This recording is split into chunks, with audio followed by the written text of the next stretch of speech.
Welcome back to some Animal Crossing New Horizons. I'm dear darling, and should we see what's going on our lovely island of Fawnhollow today? I must say it's been a while since we've started an Animal Crossing episode with no music playing in the title screen. It's very eerie, you know.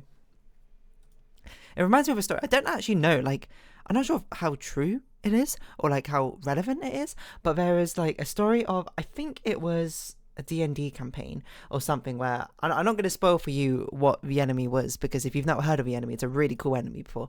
I mean, still now probably as well, so I'm not going to spoil it for you. But basically, they got a sense across a sense of uneeriness, and you'll find out after a break. Good evening, everyone. Right now in Fawnhallow, it's 9 p.m. on Monday, December 18th, 2023.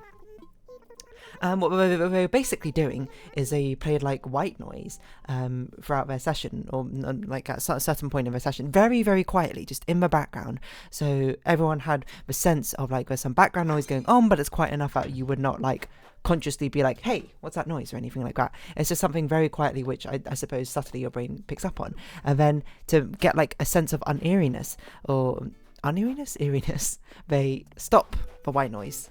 And it cuts out, and that just gave a very interesting impression, where it's just it's suddenly quieter than it was before, despite the fact it was already silent before, but it wasn't because it was white noise. I don't actually know if that works, mind you.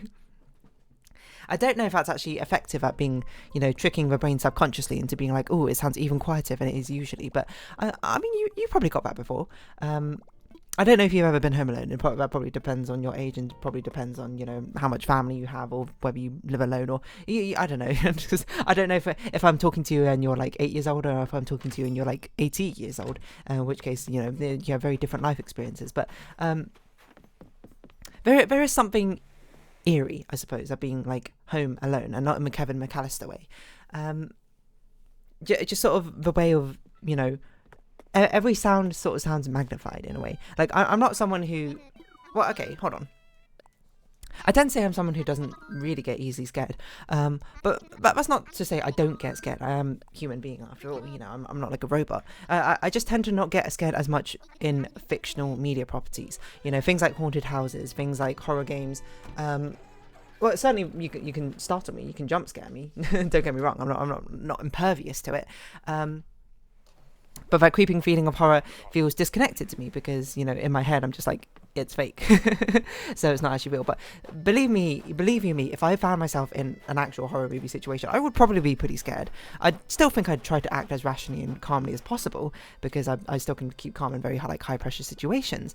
But I would be scared, if I found myself actually in a horror movie or something like that. That would be a very scary situation, as it should be, What was I going with? Anyway, there's something very eerie, I suppose, about being home alone. When you listen to a sound, you go what was that sound? Well, okay, that was a bit dramatic. I'm certainly playing it up, I suppose, with dramatic bits. So it's not what was that sound? It was more huh? What was that? And sometimes, I'll go downstairs, check it out, and I'll be oh, something fell over, or it's with doors, and with neighbours' doors slamming, or something like that. There is always a sense of eeriness, I think, with it. But the creeping sense of isolation, I suppose, is one of the more terrifying things I think to personally experience. Okay, maybe that's not quite true, because I'm sure there are definitely scarier things than being alone, but it's one of the more common scary things that you will experience throughout your life. Everyone will at some point experience being alone. And I don't mean an existential way, being having no connections, or that sort of thing. I mean literally being isolated by yourself, no one around. It feels creepy. Your mind sort of plays tricks on you, where your body's sort of in alert mode, where you're listening out for things here and there, and when you hear something, you're what was that? I think that was certainly a lot more true when I was younger. As I get older nowadays, when I'm by myself, or maybe it's just because I got more used to it. I don't really know. I'm sort of yeah, whatever. I forgot actually, I don't know if I ever really talked about this, but when I was much younger, I actually was pretty scared of a few things, and one of them, which is completely irrational, makes no sense, is for whatever reason I was very scared of gorgons, Medusa gorgons, snake with hair. If you look them, I'm not sure if it's their eyes or general, if you look in their direction in general, I think it's their eyes, they turn you to stone, the ones from Greek mythology. If you don't know that, then you can Google them yourself, which by the way is a very messed up story, the story of Medusa, isn't it? She was just really pretty, and the gods were screw you, and turned into a monster. something like that. I don't know. The recountings of the tale probably vary by a lot, but that's like the latest I've heard of it. I used to be very like randomly scared of like Medusa. Like, I think it was that combined with like the weeping angels were very, very creepy to me when I was younger. Amusingly not the gas masks from Doctor Who, but the weeping angels were. Well, I was just like, oh, you know, I'd be very scared. Like, I just like wake up and like Medusa would be bad. I get turned to stone. Obviously, now very irrational because, you know, well, if Gorgons do exist, they probably are not in the slightest bit, you know, concerned about whatever I'm doing, which is totally fair. And, you know, they can go live their life. Well, as long as, I was going to say as they see fit, as long as they don't hurt anyone, probably. I think part of that creeping sensation is maybe what I imagined when I was younger, when I was like home alone, being like, oh, what was that sound? Or something like that. Not to say there was many times when I was home alone and that sort of thing. I think that, yeah, I saw this interesting article, which I didn't read because I was like, I can't be bothered. No, it wasn't even an article. Maybe it was just a discussion or something in general about like how the freedom of kids nowadays is certainly a lot more different. You know, nowadays, you know, back in the day, it was very common for, you know, even when you were very young, you could just like go out by yourself and do whatever, and you come back later. But nowadays, it's much more supervised or that sort of thing. Whether it's due to fear mongering or whether it's, you know, parents having a stronger sense of safety or something. I don't really know whether one way is good or bad. I don't know. I mean, certainly kids should be able to have their own independence or start to learn to exercise their own independence. But certainly, safety should probably come first as well. So it's sort of like I'm not a parent, so maybe don't take parenting tips on me situation. But yeah, I don't know, being home alone. I mean, maybe it's a good time to talk about home alone, I suppose, because we're talking being like in Christmas season, and that's, you know, kind of when Home Alone was set, right? At least one of them was, right? Home Alone 2 definitely was, the one in New York. I don't know if the first one was, I actually can't remember. Yeah, so I don't know. I just have like memories of me being like teenage years, being home alone or something, and, you know, hearing a sound, being like, you know, being completely fine throughout the day, and then just like going to sleep at night time, and then you're hearing a sound, which is often just like, you know, the water of the pipes or something, and being like, what's that sound, or something like that. But of course, you know, and myself being both emotionally charged and logically motivated at the same time would be like, you know, you could be like, what's that sound? And then you think about it and be like, it's probably nothing. If it was something actually to be worried about, it would probably be a lot louder, you know, or something like that. And I, you know, growing up, I lived in a very, very safe area. So, you know, there was even more so nothing to be worried about. Oh, we should pick up some weeds. How many weeds have we got? 5. We could probably get about 15 weeds here. Not to say that, you know, that situation applies to all situations, but it very much applies to my situation, is perhaps how I'm saying it. Yeah, I don't know. Kevin McAllister, Home Alone. I mean, he seems to be like living the life of luxury. I don't, you know, I'm sort of like of two minds about Home Alone. You know, on one hand, it is like a classic in a certain sense, but on the other hand, it is kind of like a lot of slapstick. Is it slapstick comedy? I'm not really sure. It's like very physical slapstick comedy with like Marv, and I forgot what the other one's called, I'm going to be perfectly honest. Just getting injured constantly throughout the movie. Which, you know, when I was very young, I watched it and I was like, yeah, this is fun. And when I was like teenage age, or so when I was watching it again, I was like, it's just someone getting injured over and over and over again, which I don't find particularly entertaining. I know it's a very common thing for people to like watch videos, you know, You Been Framed sort of style, or what's the American one, Americans Home Funniest Videos or whatever, or people like injuring themselves and finding it hilarious. I would say inherently, to me, them injuring themselves is not funny by itself. It's more, it only becomes funny if it's like they now start laughing at it afterwards, or maybe the reaction of other people around them, provided, I don't know, I guess I'm of two minds, because I understand the disconnect between something being inherently funny, like through a Schadenfreude sense, and not having to base morality, I suppose, necessarily off of that entirely. Like, so if someone slips and falls, and it's, you know, in a very comical way, like we slip on a banana, you know, I think you're probably preaching too much to a moral high ground, being like, how dare you even laugh at that, even slightly, because, you know, they probably hurt themselves or something. I mean, yes, there's that risk of that, but it's sort of like thing you can find it funny and also worry if they hurt themselves or not at the same time, which is, I suppose, a weird point for me to be arguing, seeing as I'm not even on that side, like in reality in the first place. But it's just sort of like you got to understand these human emotions are sort of like tied intrinsically together. They're not like mutually exclusive things. I don't know where I was going with this. Anyway, the long story short is, I don't know, Home Alone is like, I guess I can appreciate Kevin McAllister's like Rube Goldberg-esque sort of traps and machines that he lays about. I also felt like I was meant to get medicine for like Biscuit yesterday. I don't know if I actually did, but I suppose we can sell the weeds and buy some medicine. We should just keep medicine on us at all times, just in case we run into someone who's actually ill. But yeah, I don't know. I don't know where I was going with this. I guess we'll just continue talking about Home Alone, since we sort of are. Like, I don't remember that much about Home Alone nowadays, to be honest. Like, but the one I remember, and I think is a one I always think about when I think back to Home Alone being like, it's just cruel, I suppose, at this point. It's the one where Kevin McAllister's, I don't know why I'm calling him by his first name. Kevin is just like tossing bricks off a roof and they just constantly hit Marv. What is the other one's name? Home Alone, Marv and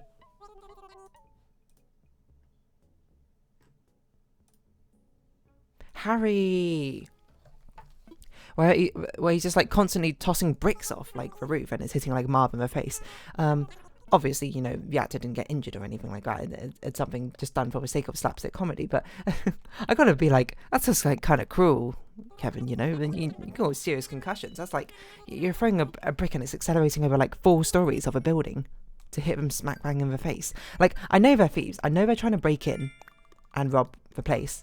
But it still seems like kind of extreme, you know, excessive force laws and all that.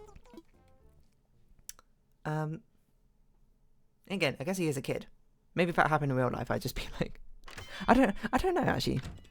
But for some reason, I suppose it being portrayed as a comedy movie makes it weird. Because now I think about it in real life, if a kid like tried to defend himself with a brick, I'd just sort of be like, wow. I don't know what I'd think about it, to be honest. I guess I'd have to wait for that news article to come out and reevaluate my feelings on it. I guess my feelings would probably be like, oh, the kid's, you know, trying to defend themselves. I guess that's kind of fair, you know? I don't know, I just guess the way it's portrayed in a comedic light just somehow makes it seem more cruel, despite the fact it should theoretically make it feel more disconnected from reality. I don't really thought about that. I'll be honest, I don't really think about Home Alone all that often. It's not even something I watch at Christmas, to be honest. If it's on, maybe I'll watch it, but again, I don't really watch TV. Oh, Celeste, you're here. I thought you were here yesterday, weren't you? I didn't know you can be here multiple days. Maybe you can be, who knows? What else could I remember from Home Alone? I remember like Harry climbing in through a window and stepping on like broken Christmas ornaments and glass.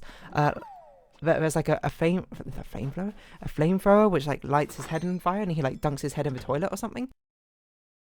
Okay, that part I actually find comical because I think it's so over the top that it becomes like it wraps around to being like unbelievable to a point it becomes funny again. Are you wearing Apollo's top, Amelia? Check you out, girl. Because the way I remember it in my head, I don't actually know if this is how it happens, is he does like a full-on handstand, I suppose, on the toilet and lowers himself in, rather than doing a much more human thing if you're not like a very capable gymnast, I suppose, or just like kneeling on the floor and dunking your head. Well, I don't know if I would dunk my head immediately in the toilet as my first reaction. I think my first reaction would probably be to turn on the tap and then like run water over my head. Anyway, it turns out that he put like gasoline or something in the toilet and it like explodes, which I don't know, but the entire series of events that becomes like so like over the toply comical that is like becomes funny again in a ridiculous way, kind of like Looney Tunes style, you know.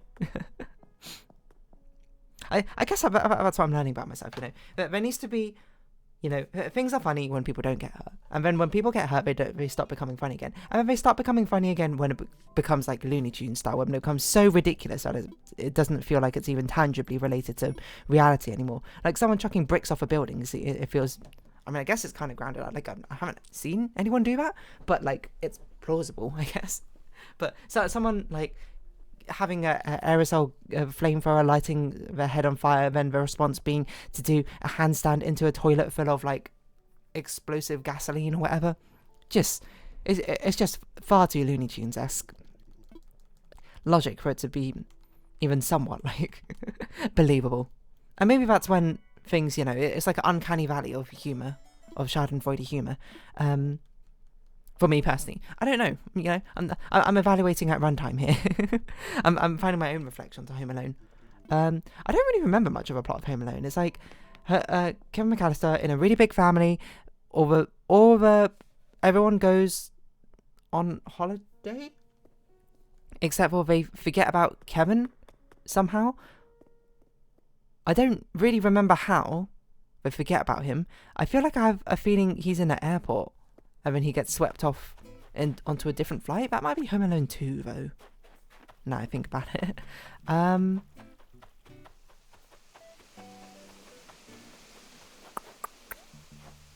forget what happens afterwards. And then he's like, oh no, I'm home alone. Oh no, okay, the first one is like his entire family go on holiday without him. Maybe he like overslept or something. I genuinely don't remember. And then he just like and then these two thieves trying to break into his house. I don't really remember why, to be honest. Maybe they're just like random cricks or something, and then they kept doing it because they had like a personal vendetta or something. I feel like if you're a house thief, you try and break in, you find any sort of resistance, you're out. You're immediately running away, right? And trying a different house. I don't know. I don't work as a professional thief. I don't even know if you can be a professional thief or anything like that, but I'm not a thief in general, I suppose, a house thief, so I don't really know how they operate, nor do I really work with them or work close to them, or have I ever been, like, house robbed, I suppose. So I'm not really sure how the logic works, but, it's a reason that people get, like, fake alarm systems or something on a house, is to be a deterrent, right? I feel like if you see any sort of sign of deterrency, like, you try and, like, isn't it like you try and like they try and unlock the door, or like they try the door handle and it like electrocutes them? I feel like that happens. You're like, that's it, I'm out of here. That's not worth the trouble. I don't know. So I think they try and go in through the front, and then they like look through the mail slot, and he gets like poked in the eye or something. Wait, doesn't he also get like shot with a shotgun? Or am I making that up? How are like the thieves Harry and Marv like even alive? I've never really thought about that. Like, obviously the brick thing is pretty ridiculous. I think I would give you concussions. The fact that Marv still gets up afterwards is, you know, a miracle in of itself. I'm trying to remember what other traps happened during Home Alone. There's one where they're like walking up the stairs, and I think it's slipping and they slide down again. I think it's like a swinging paint can, which one of them ducks on the way through, and then it hits them on the way back or something like that. I don't really remember what else. I think that's literally all the things I remember at Home Alone.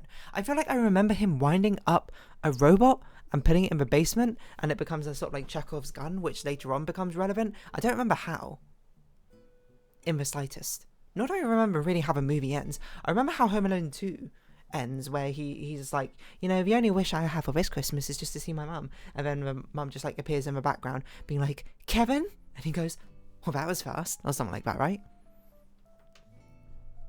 And she was like, I knew you'd be here because it's like the biggest tree in all of New York City, or something like that, right? I think there was also an old lady who like fed pigeons, and not the Mary Poppins lady.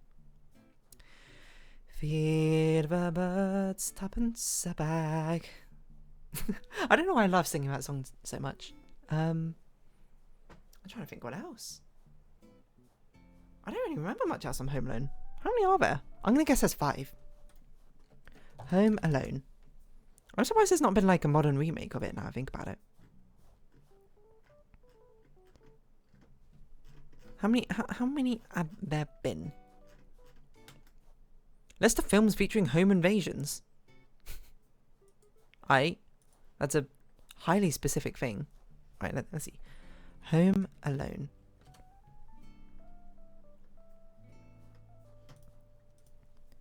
Home Alone 3? There's definitely Home Alone 2. Home Alone 3, 1997. Scarlett Johansson's in it.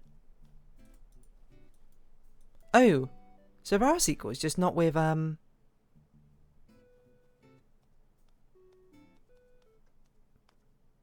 Macaulay Culkin in it, which makes sense, I guess. Home Alone Holiday Heist. Home Sweet Home Alone. It actually looks like it was 5. I've never even heard of these two. It was a TV movie, 2012. So there has been a modern remake, 2021. Who is this kid actor? I recognise you from somewhere. Archie Yates. Max Mercer. Max Mercer! From Critical... Ah, you're in Jojo Rabbit! That's where I recognise you from. Anyway, it's not very well received. As a lot of remakes are. Anyway, Home Alone. Is a classic Christmas movie. There's a lot of random Christmas movie. Like, isn't Die Hard also like classified as a Christmas movie or something? Babe? Oh, Babe's in Toyland. What on earth is that? I know you haven't heard of that. There's so many Christmas movies here. Die Hard isn't on here though. I thought people considered Die Hard a Christmas movie for some reason. A young boy is forgotten when his family rushes to catch a plane for Paris at Christmas. That's Home Alone. Lose track of his father at airport. He mistakenly gets on a plane headed for New York City while the rest fly to Florida. Cons his way into a Plaza hotel and begins his usual antics. With Sticky Bandits. Joe Pesci. Is he Joe Pesci? Joe Pesci. He's Joe Pesci. On the loose, he struggles to stop them before robbing an elderly man's toy store just before Christmas. How are they in New York? How does his family get back to New York? Anyway, Home Alone, I guess.